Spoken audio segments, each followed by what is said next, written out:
The mission is more important than the individual.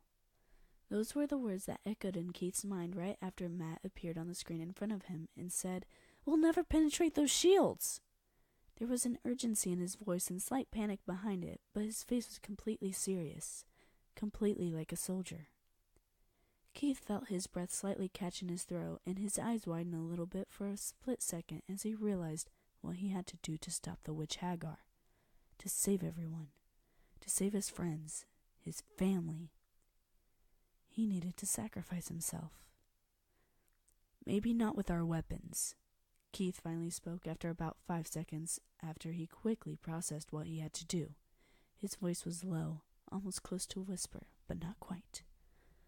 The teenager mashed his eyebrows together with determination, his teeth clenching, baring them in the process, and his heart beating hard against his chest as his hands clenched around the lever that made the Galra cruiser move quickly, and he was off. Adrenaline started to course through his blood as he barely even heard Matt's confused and surprised question. "Wait, Keith, what are you doing?" The half-Galra just clenched his jaws tightly as he kept going, not listening to the older male at all.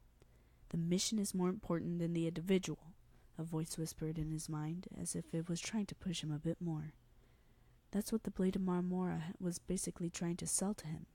It's what Cullivan tried to tell him. It's what he had to do. He can finally do something right. "Keith, no!" Voltron won't need Keith anymore. They've got Shiro to be their leader, and everything would work just fine without him, right? If he did this, the team won't die, and instead he would sacrifice himself honorably like Thace and Ulaz did. It doesn't matter if he died. Why would it? Keith's eyes slammed shut as he tried to prepare himself for the impact. He could see his life flashing before his eyes, which made his heart beat even faster. Losing his dad, going through the system, first meeting Shiro, getting into the garrison, noticing a loud and cute Cuban boy, losing Shiro, and the feeling of loneliness and fear was practically his constant companion, despite him pretending the opposite throughout all of his memories. Well, it was until he joined Voltron.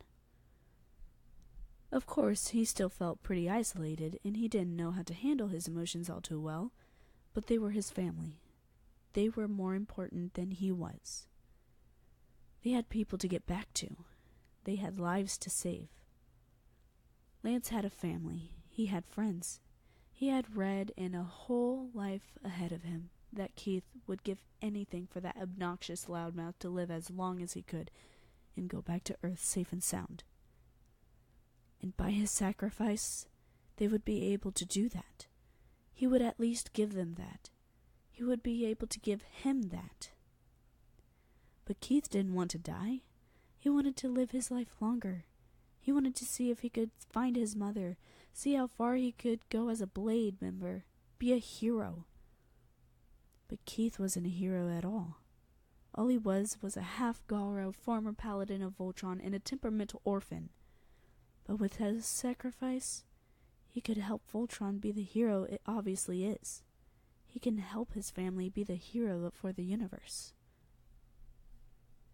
Allura and Karan don't have to pretend they accept him as half-Galra anymore. Shiro doesn't have to deal with his anger anymore. Pidge doesn't have to have him around since she had Matt and was going to look for her father. Hunk doesn't have to feel pity for him anymore. And Lance, he doesn't have to worry about who'll take what lion anymore. Once he's gone, everything will be better for them. That was the last thought that passed through Keith's mind, along with the feeling of how everyone had hugged him the day he announced he was leaving Voltron and joined the Blade, before the cruiser slammed straight into the purple shield. He felt pain for a split second before everything turned black.